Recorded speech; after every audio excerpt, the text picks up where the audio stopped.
Pretty comfortable. Oh, what's the name, man?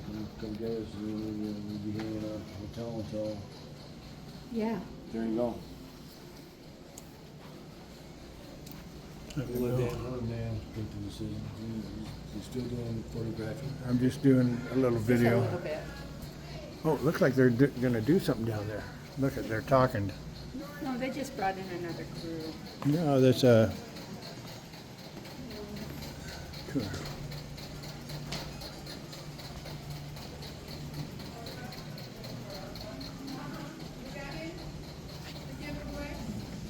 Hey, okay, I hope you found some questions that you wanted to ask me. So what are they?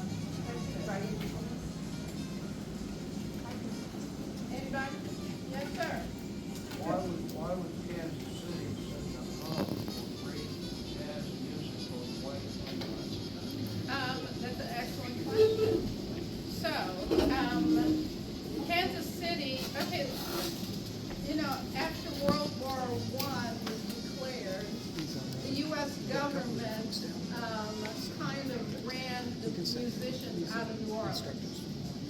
The area that all these clubs were in, it was like a first entertainment, adult entertainment district. Y'all know I told you it's supposed to be down and dirty. But, so Storyville was bulldozed in 1917 by the U.S. government. I know y'all don't think the U.S. government did anything bad, but. Y'all with peace. Okay, so, yeah, anyway, so, after that, a lot of the musicians left New Orleans. A lot of the women's entrepreneurial businesses left New Orleans too.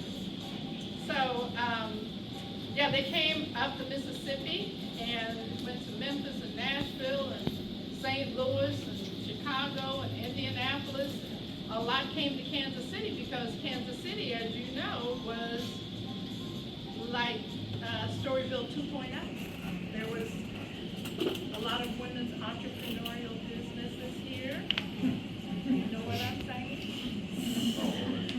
There was, there was a huge, it's now called drag, but it's called female impersonation. It was a huge female impersonation scene here in Kansas City.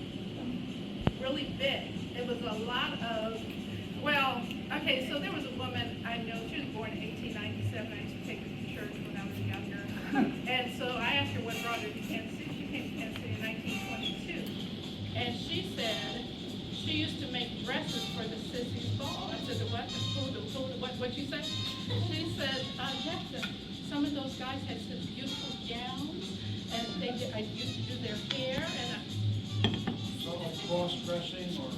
yes, so Kansas City had a huge scene of that. We do now, but it had a real big one back then. We had the women, the men. Kansas City had, now, cannabis is legal in Missouri for the last few years. But back in the 20s, you could go into a club and get a cannabis cigarette and whatever. And also, there was never prohibition in Kansas City. I mean, the law was there, but it never was enforced in Kansas City. So that drew a lot of people here. Like speakeasies? Wasn't even speakeasy or open clubs. So on those glass tables, you'll see names of clubs. So those, Alan tells me, how many do you think clubs, Alan? Up to 300 to 400. That operated openly. So our city was run by a gentleman named Mr. Tom Pendergast. And Mr. Pendergast was a businessman. Yeah, and so he just allowed everything to go on. Now, he wasn't a friend of black people nor of jazz, but he knew that was going to make money. So downtown on 17th and Main is a club called Tom's Towns. And on the side of the building is Mr. Pendergast's most famous quote. He said, "The people are thirsty." People are thirsty. Hello. Yes, sir. What a great area to be alive when this is all what's happening. I look at all these photographs and listen to this music, and I'm looking at it going, man, I wish I was of the age when this all was happening. But my question for you is, what role does discrimination play a role in? Well, I mean, this area was, so let's just take the Reno Club. It was the most famous, one of the most famous clubs around. It was where, okay, so the Kansas City Police Department is on 12th and Oak, but their parking lot is where the Reno Club was now, where it was back in the day. So the Reno Club had 3 levels. The first level was for white patrons. The second mezzanine level was for black patrons. And then the third level was these women's businesses. So, yeah, it was You're still. talking about brothels? Yeah, you won't say it. I'm Entrepreneurial women. That's what I'm saying, they're business for themselves. Yeah. Yes, I'm saying, You say adult business, that's what I thought you meant. well, my dad used to say good time houses, and I'm like, what's that mean? Where a gentleman would go and have a good time. Oh, Yeah. how about the women? Well, they can pay, they make They got money. exploited. Yeah, well, yeah, some of them did, but the musicians got, it depends on exploitation.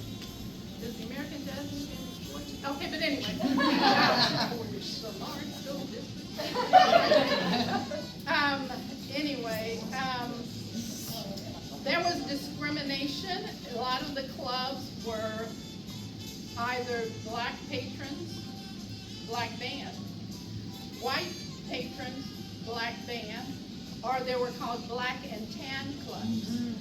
So a black and tan club could mean that me and you could go out together and have you know, to a club. And so the bands could play. You know, there were some white bands here too, but mostly African Americans. And so you'll see 627 up there. That was started as the Colored Musicians Union in 1917, and it's still going. So then on that side of town, there was number 34 union, and here on this side of town was 627. And so all these people you see, who know as great musicians, were a part of 627. And there were other cities that had musicians union for black musicians because the other, you know, separate but stupid, you know that well. So they just, come on man. I love it.